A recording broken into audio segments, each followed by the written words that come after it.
Good evening, everybody. How y'all doing? Here I am again doing like another solo show. I think I might end up having to do like maybe once a month or something like that. There are some people that are gonna join me in the next couple of weeks because we have so much to talk about.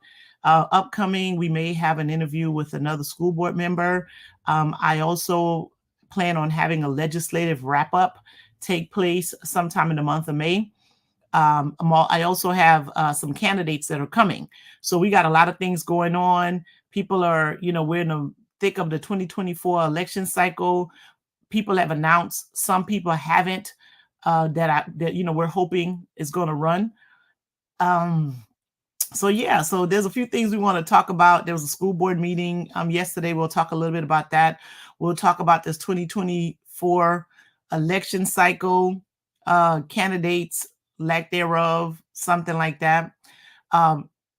Early voting dates are, I believe, October 26th to November the 2nd so far. They can add some more dates to that.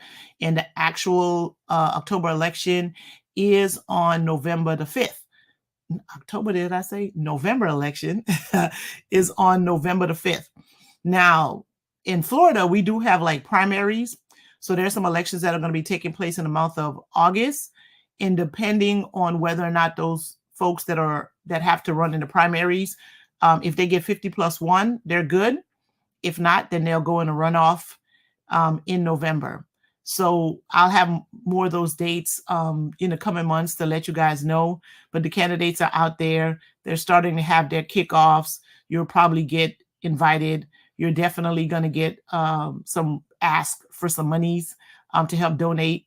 If you don't have money, try to find some time to support a candidate that's willing to take on this the task of running, because it's not an easy thing to do.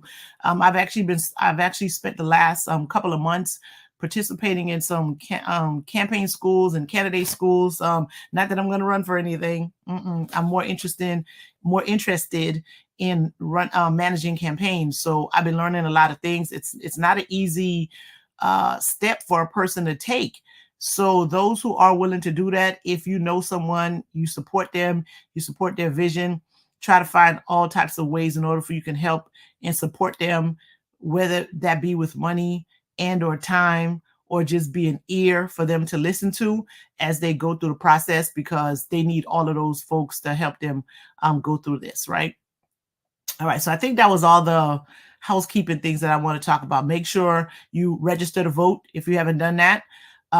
Check your voter registration status, because if you haven't voted in the last couple of elections, they probably dropped you off the rolls. So make sure you check your voter registration status. The other thing is vote by mail. We actually have to register every cycle. I believe it's either every year or every 2 years. If you want to get a vote by mail ballot, go ahead and do that. Even if you plan on going in person to vote, still request your vote by mail ballot. The benefit in that is that you get to know what the ballot looks like. You get to know what's on the ballot, who's on the ballot, just in case you have any questions. There might be, there are going to be judges that are running. I think some of the Supreme Court judges are up for retention. There are definitely judges in county and circuit courts that are running, and you may not be as familiar with those individuals just because you probably don't participate in the court process as much. So you really want to know who those people are, in order for you to go ahead, check with people who you know, check with a trusted voice, and have them assist you in who you should vote for to put on the bench. One of the things that people don't seem to understand sometimes is that it really matters who's on that bench. Oftentimes you're like, oh no, it doesn't matter. You want to know how that judge rules. There's some judges that are that are a lot more tougher with sentencing unnecessarily. Now, if you need to be tough on sentencing, everyone understand that, because that's more about just being fair and equitable in what it is that you're doing.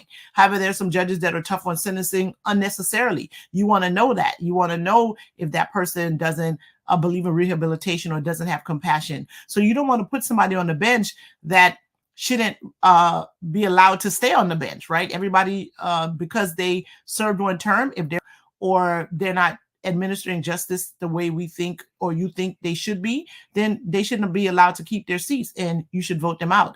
but you should know who they are and what it is that they represent before you make that decision. So order your vote by, register for vote by mail, get the ballot in the mail so you can at least see what it looks like before you go and vote on that date. There are 2 amendments, even though there are a couple of amendments on there, but there are 2 in particular that I think is worth talking about. However, people are talking about one more than the other. That's on them. I'll tell you about both. Amendment 3. So recreational marijuana is on the ballot. Recreational marijuana is on the ballot this time, right? So if we get more than 60% of the citizens of the state of Florida to vote for it, then you'll be able to have recreational marijuana. I think it's up to like, why I think people should really be supportive of this is because once they agree to recreational marijuana, I think the next steps that people can push for is to say, you know, we already have medical marijuana in the state of Florida. Now we have recreational marijuana in the state of Florida. Now, how about we look into maybe vacating the conviction of people who simply had possession of marijuana cases that are continuing to affect their ability to move forward, progress, even get certain types of jobs because of it. I practice immigration law, and I know that it's been a lot of years since that happened. But there was a time where people would get deported if they had multiple misdemeanor marijuana possession cases. That law has since changed. However, it still can impact certain reliefs a person has available to them if you have a possession of marijuana conviction. I don't want to get into the immigration weeds, which I easily can, but I'm just letting you know that those types of cases have had impact. The other thing that we know about marijuana too is that people sometimes you have folks that are on probation for other types of crimes, and they may smoke marijuana for whatever reason.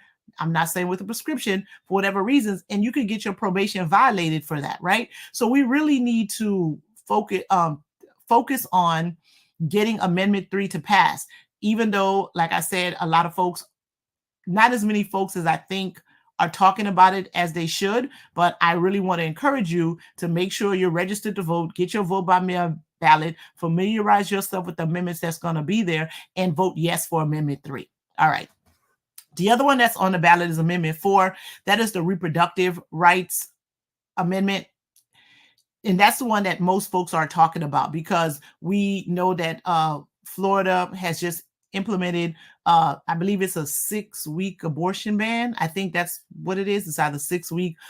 It originally was viability, went down to 15, and I think 6 weeks is what it is.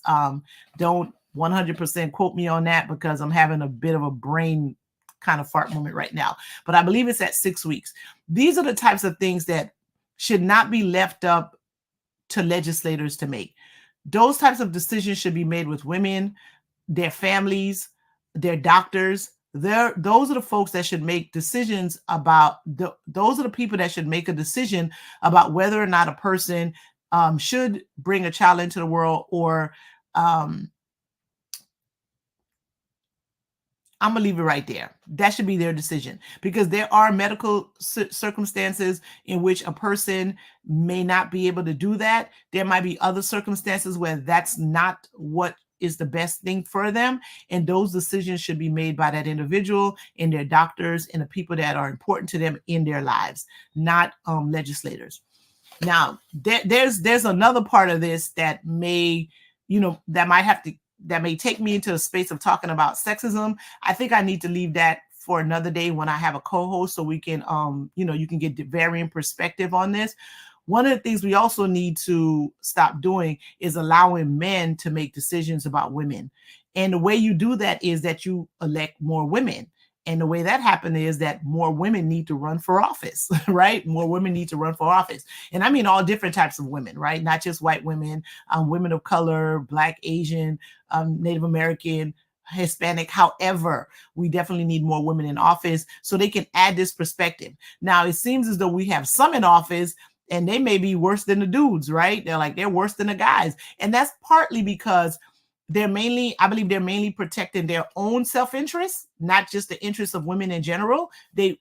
And one of the problems that I'm noticing is that folks who have been elected and certain people who want to get elected, they're more concerned about getting elected, staying elected, than actually doing the work of the people. And those are also a group of folks that we need to weed out of the process, because the stakes are too high. There's too much going on. Folks' lives are difficult. So we really want people in office, in power, that's truly there to do the people's work and not just their own, just not, and that's not only concerned about their own self-interest, because this is really becoming like problematic, is that we have all these folks who claim to want to go in office to do what's best for the public and for the citizen and their constituents, and that's not what they're doing. They're getting there trying to keep up and finding all the ways that they can stay in power instead of doing what's best. And again, that's also a segment that we need to weed out, because again, it's too much at stake. We have so many issues going on in Florida. They won't expand Medicaid in Florida. The homeowners insurance rates are high. Car insurance rates are high. The price of food is prohibitive. We passed $15 minimum wage. I believe that was in the 2020 cycle. And it will be up to $15 in 2016. So it might have been either 28, not 2016, 2026. The minimum wage will be up to $15. And I do believe that came out of the 2020 election. And so what are we seeing happening? Instead of these companies increasing the income, which some of them have, if you go into retail spaces right now, they're getting rid of the cashiers. Everything is self-help. Do it by yourself. We really, especially as voters and constituents, we really need to take a lot of our power back and let these corporations know that they really don't exist without us, right? The elected officials, you don't get in those spaces to do those jobs without us. So if people are going into places and allowing room for legislation that's going to have a negative impact on your life and your family and ability to support yourself or what your retirement is going to look like, I don't believe we should continue to allow those people to hold space in such an important position that's having an impact on your everyday life. The last point I want to make on that is that, when we are talking about elections, most people are always only concerned about the federal elections, mainly the president, because we are in a presidential year right now. So a lot of people are concerned about, who's going to be the president. I'm not saying not to be concerned about that, because to me, it's a clear choice. It's a clear choice because, one of the candidates is presently on trial in the state of New York and got a couple more trials waiting on him in 2 more states. So to me, it's a clear choice. I don't believe that's the person that we should have running this great country, particularly since they're too distracted by all them problems of their own, right? So to me, it's a clear choice in that sense. But I need folks to understand that elections are local. You need to pay attention to the people who are running for commissioner, for council seats, for school board, the tax collector, that's another position that's out. The state attorney is up this year. The sheriff is up this year. The public defender is up this year. The clerk of court is up this year. The supervisor election is up this year. These are all positions that matter. Those are local to you, and you have to pay attention to that. So don't only worry about who the president is going to be, which you should worry about who the president is going to be, but I also need you to worry about and be concerned with who your local elected officials are going to be. When you're in a city and you have a problem with your street, there's a pothole or the street is flooded, some of that money does come from the federal, but immediately you need to call your county commission, your city council person, and tell them about that. And they're the ones that can provide you with immediate assistance. Now, who's in the federal position does matter, because, and that's when we're talking about our U.S. senators. Our U.S. senator, one of our U.S. senators is up this year, Rick Scott. What has he done? And if he's done anything, please tell me. I don't know. What has he done? Okay, so there's no way he should be allowed to continue to keep his job. And I know he has a ton of money that he can have all these ads and make stuff up about what he actually has done. But I'm telling you, he hasn't done anything that's been good for anybody in Florida. So he absolutely needs to be replaced. I know that there are at least 2 people that's gonna be in the primaries. That's Stanley Campbell and Debbie Merkersall Powell. They're all running to replace Rick Scott.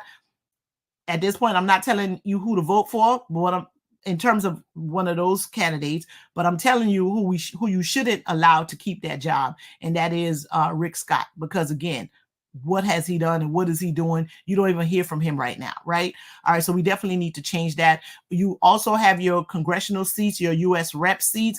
Depending on where you live in the county, you may have someone else. I live in District 25, Congressional District 25. Our person has been in office over 20 something, almost 30 years. She's doing good work. You know her, you at least probably know her name. So go ahead and continue to support those candidates. District 20, I think Sheila Shepard McCormick is out of there. Jared Merkowitz is out of, I think his number might be 23. Frederica Wilson. You know, these folks are in office. They may have opponents. However it is, just send them Democrats to Washington, D.C. to do the work, because we saw what happened in the last couple of years with the Republican majority. They ain't do nothing. I mean, okay, so I ain't gonna say nothing. They did very little. What they really was focused on was kicking speakers of the House out. I think they're on speaker number 3 right now. Is it 3? 2, 3, something like that, something crazy, but probably passed maybe 20 bills last session. That's unheard of. That's absolutely unheard of. So they're not there doing the work. I don't know what they're doing. They're collecting big checks to not do much. So we need to be focused on that. We need to send people in these positions that's really going to be doing the work. And that's really what I want to press upon you guys today. So that was the elections. 45, the man, you know, I don't know how much time I could spend on him. I could spend probably a whole session on him, but he has some problems. He ain't it for president. I just need y'all to tell all your friends that this cannot be what the country is coming to, that this is the person that you would be willing to give all that power to, right? Now, so Broward County School Board had a meeting yesterday. All right. So I saw most of it. So what's my takeaway from that? What is my takeaway from that? So my takeaway from that is that once again, people are more concerned about being reelected than doing the work that's necessary for the people that they claim that they're there for, right? So there's been talk about closing schools, repurposing schools. They give them all these fancy names, you know, that they're giving them all these fancy names, right? But really what the reality is that there are not enough school-age children in Broward County right now that's in the public school system. So there are enough students in the county to be in public schools, but parents are opting to put their kids in charter schools. I'm not talking bad about charter school, because I have a kid in charter and I have a kid in public. So whatever works best for your family is what you do. However, because of all these options being available, there are not as many students in public schools. There might be other things besides options. There might be other reasons why they're not. People are not enrolling, leaving. The school numbers are low. But the reality is those numbers are low, to the point where there are school buildings that's probably set up for 800, 1,000 students that only have maybe 300 or 400, and that's across the county. That's on the east side, on the west side, my side, your side, south, north, all over the place. They have schools that fall into those categories. Now, some of the list of schools that are in those categories, it's a bit misleading, because they're counting spaces that are really not functional spaces. So some of the numbers are misleading. But the reality is that there are schools that don't have enough students and can be closed. Now, the reason why they don't want to do this before August and or November is because it's an unpopular thing. But regardless of the fact that it's unpopular, there are times you took on a position to make hard decisions, and hard decisions should be made. And you just need to explain to the folks why that decision was made. Now, if you can explain it, right, and you have credibility with the folks, they may not like it, but they'll understand it, because they understand that's what needs to be done. But again, these folks are so concerned with getting reelected that they don't want to do the hard work. They keep kicking the can down the road. They're going to make you some promises that they absolutely will not keep, right? They're going to make promises that they will not keep, but they're going to tell you just enough in order for you to vote for them. And that is not okay. All right. That is absolutely not okay. Now, again, and I also think there's another component going on there, right? On another component in that, I think one of the reasons why that decision might be so tough is partly because I don't think any of them, be they black or white or whatever, on the board, they don't have any problems inconveniencing black children, right? So the schools where the communities where the black folks are, they don't care nothing about if those folks aren't happy. And they don't care anything about inconveniencing them by closing their schools. Now, what they don't want to do, because we have an at-large member and we have a district, a member in that district that's up for re-election this year, they don't want to not get your vote because they're going to make that tough decision right now. But I assure you, they're going to make that decision after November. Once, if their seats are, if they're elected and they win, they're going to make that decision to close your school, even though they're trying to act like they're not about to close your school. This is the people on the east side, right? They're going to do it. All right. Now, what the other thing they don't want to do is that they don't want to inconvenience white folks. Now, they don't have no problem inconveniencing black children, but they really got a problem inconveniencing white folks. And that's part of why they're struggling with that decision, because some of the decisions that need to be made is to close schools in those neighborhoods. I live in a neighborhood where there are like 4 elementary schools within a mile and a half of each other. And if I go out 4 miles, I might find 10. No lie, between charter and public, and there are 4 public schools within a mile and a half of each other, a public elementary school within a mile and a half of each other. And I know they don't all need to be open. And I assure you, if they close 2 of them, the schools are not that far that the kids can't go to the other school. I assure you, this is facts on facts on facts. Okay, that if they close 2 of the 4 schools that's in the area, it ain't, the parents gonna have to go, instead of going right, they're gonna go left, and they're gonna make it to the school, and they're gonna get there on time, and it ain't gonna make no difference. Okay, so, but why don't they want to make this decision? Because they don't want to inconvenience folks. You don't want to inconvenience folks. You don't want to inconvenience white folks, but you don't have no problem inconveniencing black folks. And the country has a history of it, right? Florida has a history of it. The state has a history of it. I mean, check out I-95. How many black neighborhoods did they destroy in order to put that up? How many grave sites? How many people are buried under I-95? So I'm telling you, this is about them not wanting to inconvenience you now because they need your vote, right? But I assure you, once, if you're foolish enough to give it to them, they're going to close those schools on the east side. Now, the ones on the west side of town, they're going to think twice about it, because again, the reason why they don't want to make those decisions now, even though they know those are the right decisions to make, is because they don't want to inconvenience them at all. So if they could just have everybody else mad at them and find a way to continue to have schools open that shouldn't be open, they're going to do that, right? So don't fall for the okie doke. Understand what this is. So I say all that to say this.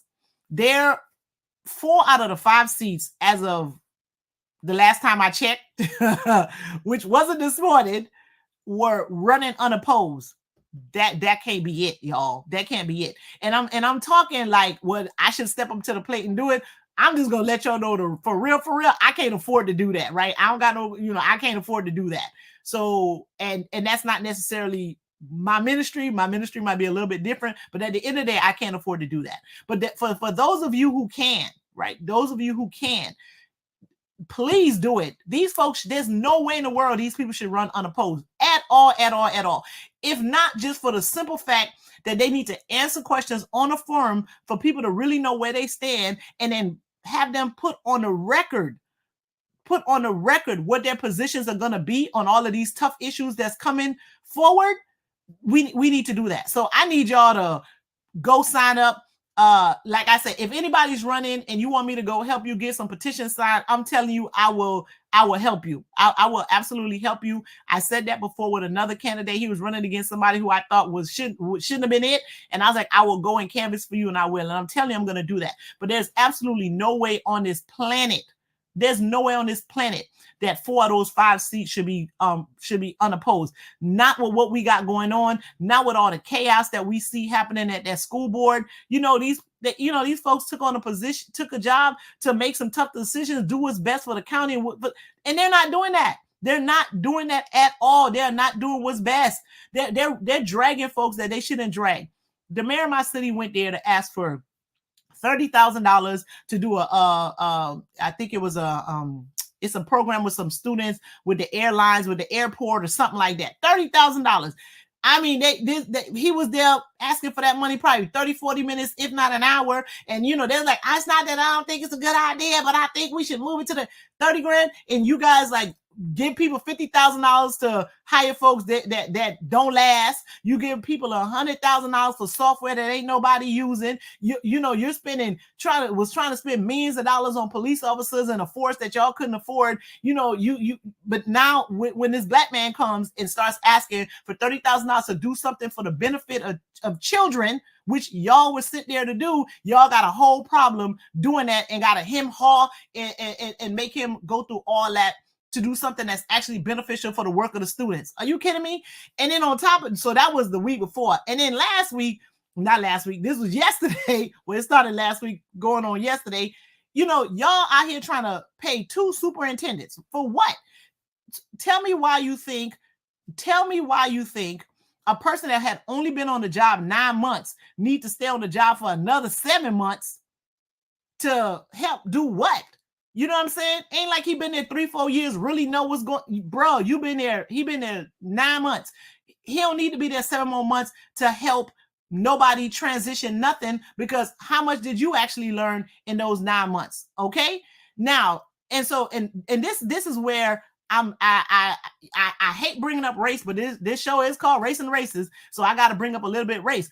So now you don't think the brother that y'all, the black man that y'all gave this position to, just gave the position to, is what I'm saying. Y'all, whoever voted, decided that we think you were qualified to have this position. You gave him the position. Now you don't know if he know how to do it, and you want to keep paying somebody who told you he too sick that he to keep working.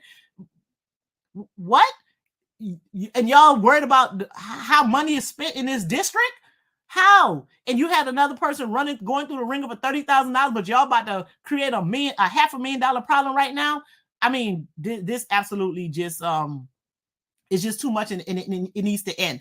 And one of the way that ends is that I need folks to step up and run for these seats. You need to run for these seats, because there's no way that level of dysfunction should go uncontested. Absolutely not. Absolutely not. Because whatever they're afraid of, who knows what it is. But the fact that they're afraid of something means that they should not be there.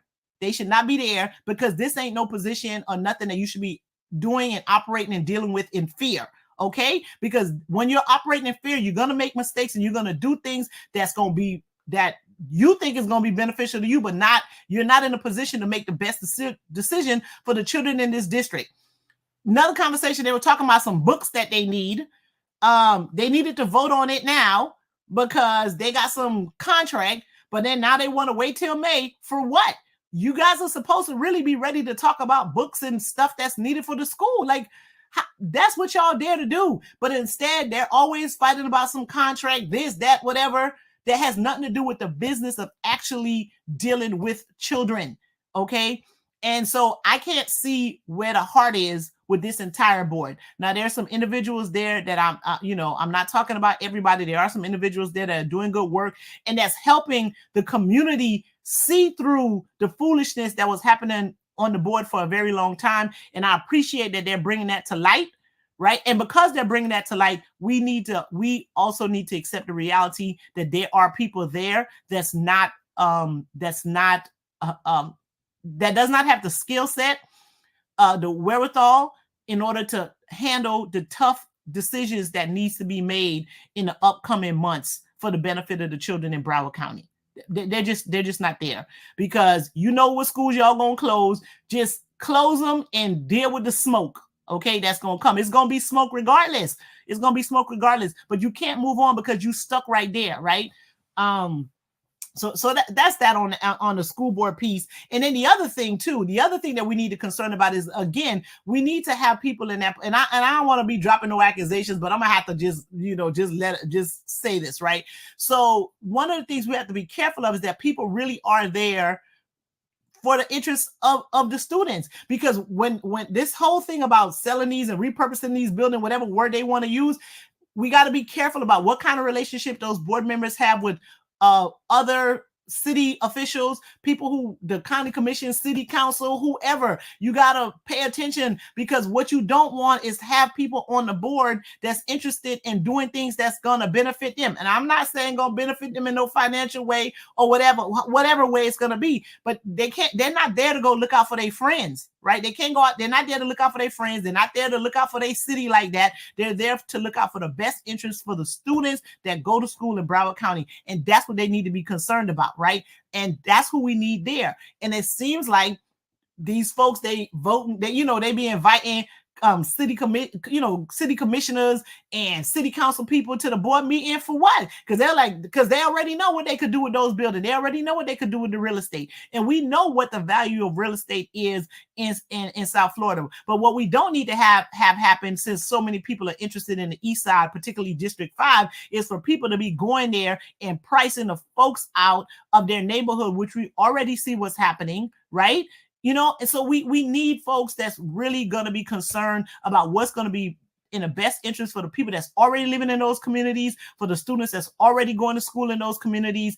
And I really don't know how much more to say or how else to say that truly, truly, truly, those 4 uncontested seats need to be uncontested no more. They need to be uncontested no more. I need y'all to step up to the plate and somebody go and run for those seats. And I will assist you any way that I can, but I definitely need people to step up to the plate and make sure that those seats are not don't continue to be uncontested, because we need people that's there that's going to make these tough decisions. There's hard decisions to be made.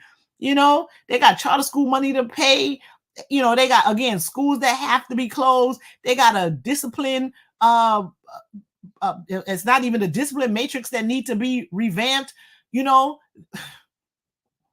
hiring decisions that need to be made that these folks I don't get it. I don't get it. They've shown you enough. You've seen enough. The meetings are being streamed on Facebook. Just take a few minutes. I mean, it's like 9 hours of meeting that you probably can't watch all of it, but spend an hour watching it and you'll be like, what? Who gave these people these jobs? And how do they even let staff come to meetings unprepared with information that they need to make a decision? It happens too much. It happens too much. It happens too often. And those are the things that need to change. So I ranted. I did. I read it for 30 minutes because today was that day, so I need y'all to vote. I need some people to run. There's 4 uncontested seats for the school board. I need folks to run, step up and step up and do it. And like I said, I'll help you any way that I can. So that's it. Sandra Share, host of Racing the Races. It's a short video. I'll take the time. I need y'all to run. All right. So have a good one, and I will see you guys next week. And I think I'm back with candidates because the candidate chats start in May. So I'm back with candidates next week. Good day. Elections have consequences.